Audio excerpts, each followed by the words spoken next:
Delhi platform पर एक लड़का था जो दौड़ता हुआ आ रहा था क्योंकि ट्रेन छूटने वाली थी। दोस्तों, उसको पटना जाना था। जैसे ही ट्रेन छूटने वाली थी वो लड़का बहुत ही जल्दीबाजी में था, दौड़ के आ रहा था क्योंकि उसके पास टिकट नहीं था। और जब वो टिकट लेने के लिए गया रिजर्वेशन के लिए, तो जैसा आप जानते हैं कि रिजर्वेशन का जो टिकट होता है वो तत्काल नहीं मिलता।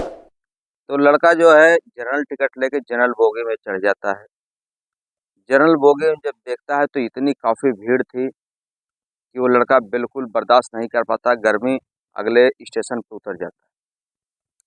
सोचता है कि अब क्या करूं, तो वो चला जाता है फिर आरक्षित श्रेणी में, जिसको हम लोग रिजर्वेशन बोलते हैं। रिजर्वेशन बोगी में जब जाता है तो वहाँ पर भी काफ़ी भीड़ होती है। अब लड़का बहुत ज़्यादा परेशान, क्योंकि जनरल बोगी में भी बहुत ज़्यादा भीड़, और जनरल बोगी के बाद जो होता है रिजर्वेशन बोगी, उसमें भी बहुत ज़्यादा भीड़। लड़का किसी तरीके से जा रहा था कि तभी ट्रेन जब अगले स्टेशन पर रुकती है तो लड़का उतर जाता है। कहता मैं अगली ट्रेन से बिल्कुल चला जाऊंगा, लेकिन इस ट्रेन से बिल्कुल नहीं जाऊंगा, क्योंकि इस ट्रेन में जाते जाते पटना में बिल्कुल बेहोश होकर गिर पड़ूंगा। दोस्तों, जैसे ही ट्रेन खुलने वाली होती है वह आगे घूमते हुए जाता है, तो उसकी निगाह पड़ती है एसी वाले डिब्बे पर। तो सोचता है क्यों ना मैं इसी डिब्बे में बैठ कर चला जाऊं, जो फाइन होगी मैं दे दूंगा। दोस्तों, उसके बाद जैसे ही वह उसमें एंट्री करता है तो एक सीट खाली होती है, उस पे एक महिला सोई हुई होती है। महिला जब लेटी हुई होती है तो अपना पाँव सिकोड़ कर सोई होती हो, तभी बाजू वाली जो थोड़ी सी जगह बचती है वो लड़का जाकर वहीं पर बैठ जाता है। जैसे उस महिला को आभास होता है कि कोई मेरी सीट पर आके बैठ गया, तो महिला उठकर बैठ जाती है, तो देखती है कि ये लड़का कोई बैठा है। नमस्कार, प्रणाम। मैं मोनू भारद्वाज अपने हृदय तल की गहराइयों से आपका हार्दिक स्वागत व अभिनंदन करता हूं। दोस्तों, आज की ये जो घटना है ये पटना की है। पटना का एक लड़का रहता है और पटना की एक लड़की रहती है, जिस कहानी को सुनने के बाद आप विश्वास नहीं करेंगे कि आखिर आज भी जिस समाज में हम लोग कभी-कभी नारी का ऐसा कदम उठ जाता है कि विश्वास नहीं होता, उस समाज में ऐसी संस्कारी लड़कियां भी हैं, ऐसी नारी भी हैं जो आज भी धरती को संभाल के रखी हुई हैं। यह कहानी आप ध्यानपूर्वक सुनें। और महिला जो होती है, लड़की, इस लड़के को देखती है और ये लड़का उस लड़की को देखता है, क्योंकि आज से ठीक 10 साल पूर्व जब ये लोग हाई स्कूल की परीक्षा पेपर दे रहे थे, साथ में पढ़ रहे थे, तो वही लड़की थी, उसका नाम स्वीटी था, और जो ये लड़का नाम था इसका नाम प्रतीक था। दोस्तों, उसके बाद स्वीटी कहती है प्रतीक, ये दूसरी तरफ अपना चेहरा किए रहता है, क्योंकि ये बिल्कुल मजदूर किस्म का एक लड़का था, मजदूरी करता था। बहुत अच्छे कपड़े नहीं थे और पसीने से लथापथ था, बॉडी से कुछ हल्की हल्की बदबू भी आ रही थी। ये अपने आप को छुपाने की कोशिश कर रहा था, क्योंकि वो जो लड़की थी स्वीटी बहुत ही सुंदर थी, बहुत स्मार्ट थी और अच्छे घर से बिलोंग करती थी। अब लड़का अपने आप को छुपाने की भरपूर कोशिश करता था, लेकिन लड़की जान ही जाती है कि ये लड़का प्रतीक है। तो कहता है प्रतीक, मैं आपको पहचान रही हूँ। तो लड़का कहता है मैं भी आपको पहचान रहा हूँ, आप स्वीटी हो। तो लड़की कहती है हाँ। तो लड़की स्वीटी पूछती है कि यहाँ कैसे, दिल्ली में। तो लड़का कहता है मैं यहाँ पर मेहनत करता हूँ, मजदूरी करता हूँ। तो लड़की को विश्वास नहीं होता, क्योंकि लड़की जो होती है वो जानती है इसके टैलेंट के बारे में, क्योंकि ये जो प्रतीक था पढ़ने में बहुत होशियार था। बायो और केमिस्ट्री मैथ इसकी बहुत ज़्यादा मजबूत थी, और ये लड़का अपने क्लास में टॉप पर आता था। तो लड़का अपनी पूरी हिस्ट्री बताता है कि मैं मेहनत करता हूँ, मजदूरी करता हूँ, ऐसे अपनी जीविका चला रहा हूँ। लेकिन लड़की को विश्वास नहीं होता। तब प्रतीक लड़की से पूछता है कि आखिर आप कैसे यहाँ पे, तुम कैसे यहाँ पे। तो लड़की कहती है कि मैं यूपीएससी का जो एग्ज़ाम था उसको क्वालिफाई करके आई हूँ। अगले मस्त मंथ हम लोगों की जो ज्वाइनिंग लेटर आएगा, हो सकता है कि हम आईएएस बन गए हैं। अब हमको कहाँ ज्वाइनिंग मिलेगी अभी इसका पता नहीं। उसी बीच लड़का का जो प्रतीक होता है उसकी एक बहन होती है चचेरी, उसका नाम मंजू होता है। तो मंजू के बारे में वो पूछती है स्वीटी कि आखिर मंजू कहाँ है। तब प्रतीक जो होता है वो बताता है कि मंजू की तो पिछले साल शादी हो गई है, वो अपने घर पे होगी। क्योंकि मैं मंजू के यहाँ बहुत ज़्यादा फ़ोन नहीं करता, उससे बहुत ज़्यादा बात नहीं करता, तो हो सकता है मंजू ससुराल में हो या मायके में हो। तब स्वीटी कहती है कि क्या मुझे उसका नंबर मिल जाएगा? तो कहता है हाँ बिल्कुल मिल जाएगा। तो प्रतीक अपने मोबाइल से उस लड़की का, अपनी बहन का, मंजू का नंबर देता है स्वीटी को। स्वीटी तुरंत फ़ोन लगाने लगती है, तो उसी समय प्रतीक मना कर देता है कि नहीं अभी आप बात मत करो, क्योंकि मेरे चाचा और मेरे पिताजी में ज़मीन के विवाद को लेकर कुछ लफड़ा हो गया था, इस करके हम दोनों लोगों में, परिवार में आपसी तालमेल कुछ ठीक नहीं। दोस्तों उसके बाद दोनों लोग बातें करते हैं, बातें करते करते पूरी रात बीत जाती है, दोनों में कोई सोता नहीं। सुबह होती है, स्टेशन पर गाड़ी जब रुकती है तो दोनों उतरते हैं, ब्रश नाश्ता करते हैं, जाते हैं एक होटल में। होटल में बहुत सारी बातें करते हैं अपने बीते अतीत की, क्योंकि जो कॉलेज का टाइम होता है दोस्तों, बहुत ही सुंदर होता है, बहुत ही अच्छा होता है। ज़िंदगी में सबसे, अगर कोई सुखमय जीवन होता है तो एक बाल्य अवस्था होती है, एक कॉलेज का दिन होता है। क्योंकि यही एक वैसा समय होता है जब कोई भी लड़की या लड़का बिना किसी हिचेशन के, बिना किसी टेंशन के अपना जीवन खुशमय बिताते हैं। और उसके बाद जैसे ही 18 से 20 साल के बाद आपकी जॉब लग जाती है, आपकी शादी हो जाती है, तमाम जिम्मेदारियां आपके ऊपर आ जाती हैं। दोस्तों उसके बाद स्वीटी चली जाती है अपने घर और ये लड़का चला आता है अपने घर। जब शाम होती है तो स्वीटी मंजू को फ़ोन लगाती है। जैसे ही मंजू को फ़ोन लगाती है तैसे मंजू पहचान जाती है स्वीटी को। स्वीटी आप? तो कहती है हाँ मैं। तो स्वीटी कहती है तुम इतने 10 सालों से आज तक कभी मेरे घर पर नहीं आई और तुम मुझे एक फ़ोन से पहचान गई। तब मंजू कहती है कि हम और हमारा परिवार तुम्हें कभी नहीं भूल सकते, क्योंकि तुमने ऐसा काम ही किया है। अब स्वीटी बहुत ही सख्ते में आ जाती है, क्योंकि उसको कुछ ज्ञात नहीं रहता, उसको कुछ पता नहीं रहता कि आखिर ये मंजू बोल क्या रही है। उसके बाद स्वीटी पूछती है आखिर बात क्या है मंजू? तो मंजू बताती है कि एक बार मेरे और प्रतीक भैया में कुछ झगड़ा हो गया था। प्रतीक भैया ने आपको एक लव लेटर लिख के मुझे देने के लिए बोला था, लेकिन मैं, जब मेरा और भैया से झगड़ा होने के कारण मैं वो लेटर फाड़ के फेंक दिया और जाकर प्रतीक भैया से झूठ बोल दिया कि मैं उस लेटर को स्वीटी को दिया, लेकिन स्वीटी ने पेपर को फाड़ करके मेरे ऊपर फेंक दिया, मेरे मुंह पर फेंक दिया। तब प्रतीक भैया बहुत नाराज हुए। और तुम्हें ज्ञात होगा कि तुम्हारी एक सहेली प्रियंका नाम की रहती थी, वो तुम्हारे घर पे अक्सर जाया करती थी और तुम दोनों में काफ़ी तालमेल हुआ करता था। तब उन्होंने कहा हाँ ये तो मुझे याद है। तब उन्होंने कहा कि उस लड़की को भी, प्रियंका को भी मेरे भैया ने एक लेटर लिख के दिया। और उस दरमियान जब प्रियंका उस लेटर को लेके जाती है तो प्रियंका का और तुम्हारे भाई का अफेयर चल रहा था, यानी कि प्रियंका तुम्हारे भाई से प्रेम करती थी।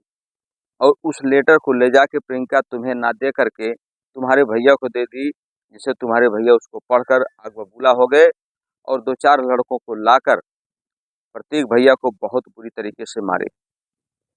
और यहाँ तक बोल दिया कि अगर भविष्य में मेरी बहन की लाइफ में तुम आए तो तुम्हें जान से मार दूंगा।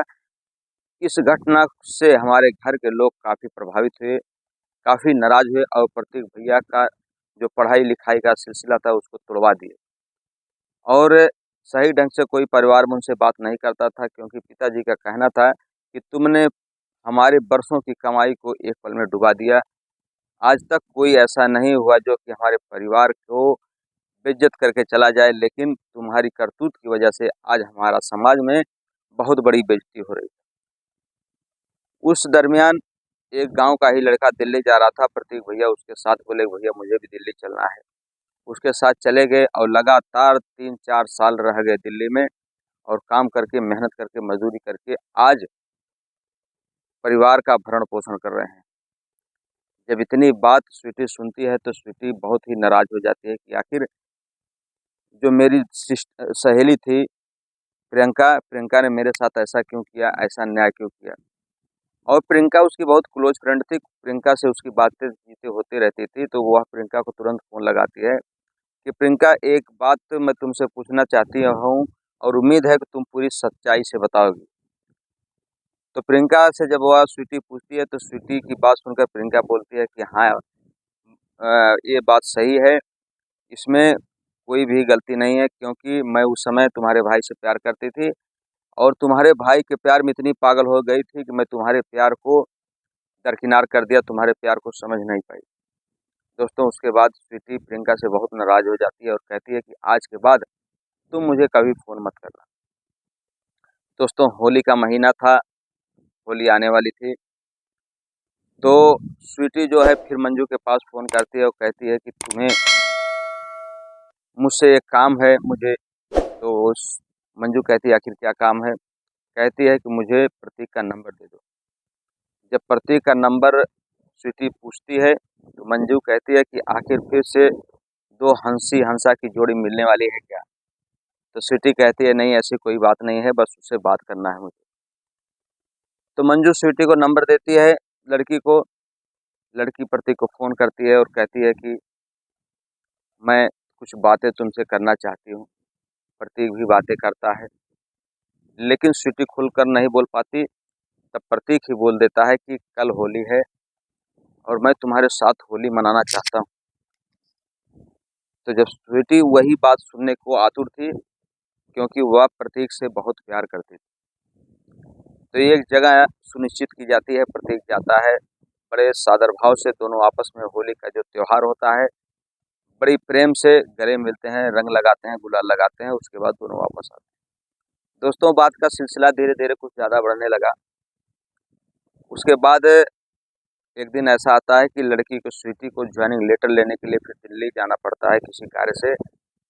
तो फिर प्रतीक को फ़ोन करती है कि मैं जो है दिल्ली जा रही हूँ। तो प्रतीक कहता है मैं तो अभी 4 से 6 साल बाद आ रहा हूँ घर पे, इतनी जल्दी कैसे चल लूँगा? तो लड़की कहती है नहीं, मैं जा रही हूँ, अकेली जा रही हूँ, इसलिए आपको मेरे साथ चलना होगा। प्रतीक भी तैयार हो जाता है, दोनों जाते हैं दिल्ली। दोस्तों, उसके बाद लड़की की जो ज्वाइनिंग लेटर होता है वो उसको मिल जाता है। लड़की खुशी होती है, बहुत झूमने लगती है, प्रतीक भी सामने से झूमने लगता है। जैसे ही यह खबर गांव में आती है कि स्वीटी नाम की जो लड़की थी वो अब आईएएस बन चुकी है, दोस्तों पूरे क्षेत्र में, पूरे मोहल्ले में, पूरे इलाके में खुशी का माहौल आ जाता है। एक दूसरे को लोग बधाइयाँ देते हैं माता पिता को, क्योंकि एक लड़की ने आईएएस की जो परीक्षा होती है उसको क्लियर कर लिया। अब इसी बीच प्रतीक के घर से फ़ोन जाता है कि तुम जल्दी से जल्दी दिल्ली से चले आओ, क्योंकि तुम्हारे लिए एक लड़की ढूंढी गई है और तुम्हारी शादी करना है। अब इधर प्रेम का जो पताका था, उधर स्वीटी के प्रति प्रतीक परेशान हो जाता है। तो 2 दिनों से बहुत कायदे से बात नहीं करता स्वीटी से। स्वीटी कहती है आखिर बात क्या है प्रतीक, तुम लगातार देख रही हो कि 2 से 3 दिनों से तुम मुझसे ठीक ढंग से बात नहीं कर रहे हो।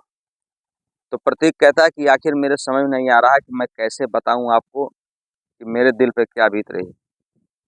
तो स्वीटी के लगातार फोर्स करने के बाद प्रतीक बताता है कि मेरे घर वाले मुझे शादी का प्रस्ताव लेके आए हैं और कह रहे हैं तुम्हारे लिए एक लड़की ढूंढ कर रखी गई है और तुम्हें शादी करना है, अब बताओ मैं क्या करूं? लड़की कहती है कि तुम अपने घर वालों को, खास करके अपनी माता जी को ये पैगाम भेज दो, फ़ोन करके बता दो कि मैंने एक लड़की से ऑलरेडी शादी कर ली। तो कहता है कि मैंने तो लेकिन अभी शादी नहीं की है। तो कहती है कि तुम कितने भोले हो, जो मैं कहना चाहती हूँ तुम समझ नहीं पा रहे हो। सिर्फ तुम इतनी बात अपनी माता जी से कह दो कि मैं एक लड़की से शादी कर चुका हूँ, वो भी कोर्ट मैरिज। दोस्तों, जब ये बात प्रतीक सुनता है तो प्रतीक धीरे धीरे समझ जाता है कि आखिर स्वीटी चाहती क्या है। उसके बाद अपने घर पे फ़ोन लगाता है अपनी माता जी को कि मम्मी ऐसी ऐसी बात है, मैंने एक लड़की से शादी कर ली है जो लड़की आईएएस है। अब उसके घर पे जब लोग सुनते हैं तो कहते हैं कि हमारा बेटा एक आईएएस लड़की से शादी कर लिया। दोस्तों, कोई विश्वास नहीं करता, क्योंकि एक मजदूर लड़का और एक आईएएस लड़की, कहीं से भी कोई तुलना बैठती नहीं है, लेकिन फिर भी लोग एक चर्चा का विषय हो जाता है। धीरे धीरे ये बातें स्वीटी के घर वालों को पता लगती है। जब स्वीटी के घर वाले पता पाते हैं तो काफ़ी नाराज़ हो जाते हैं, कहते हैं कि आखिर वो मजदूर है और तुम एक आईएएस ऑफिसर, तुम्हें तो लड़कों की लाइन लगी रहे। तब स्वीटी अपने घर वालों को बताती है, मैं कक्षा 10, 11, 12 से जब से पढ़ रही हूँ तभी से प्रतीक से प्यार करती थी, और आज मैं आईएएस हो गई हूँ तो इसका क्या मतलब मैं प्रतीक से प्यार करना भूल जाऊँ। दोस्तों उसके बाद प्रतीक और स्वीटी जाते हैं कोर्ट में। कोर्ट का जो दस्तावेज होता है, जो पेपर होता है, उसको तैयार कराते हैं। दोनों एक दूसरे का हाथ पकड़ के 7 जन्मों की कसमें खाते हैं और एक दूसरे के हो जाते हैं। दोस्तों कहना है कि छोड़ेंगे न हम तेरा साथ, वो साथी मरते दम तक, मरते दम नहीं, 7 जन्म तक, 7 जन्म नहीं, जन्मों जन्म तक, छोड़ेंगे न हम तेरा साथ, वो साथी मरते दम तक। दोस्तों ये जो गाना है बिल्कुल इन दोनों पर बिल्कुल सटीक बैठता था। दोनों वहाँ से जब दिल्ली से आते हैं तो क्षेत्र में एक चर्चा का विषय बन जाता है, एक माहौल बन जाता है। इधर लड़के के घर वाले काफ़ी खुश होते हैं कि एक आईएएस, एक डीएम हमारी बहू बनेगी, और उधर लड़के के घर वाले काफ़ी नाराज़ होते हैं कि एक मजदूर से तुमने शादी कर लिया। क्योंकि रब जो जोड़ी बनाता है दोस्तों, ऊपर वाला बनाता है, हमारे आपकी बस की बात नहीं है। दोनों हंसी खुशी अपना जीवन यापन करने लगते हैं। हमारी कहानी कहने का उद्देश्य आपके दिल को ठेस पहुंचाना नहीं, आपको जगाना है। दोस्तों हमारी कहानी आपको कैसी लगी कमेंट बॉक्स में ज़रूर लिखें। अपना ध्यान रखें, सतर्क रहें। नमस्कार, प्रणाम, हर हर महादेव।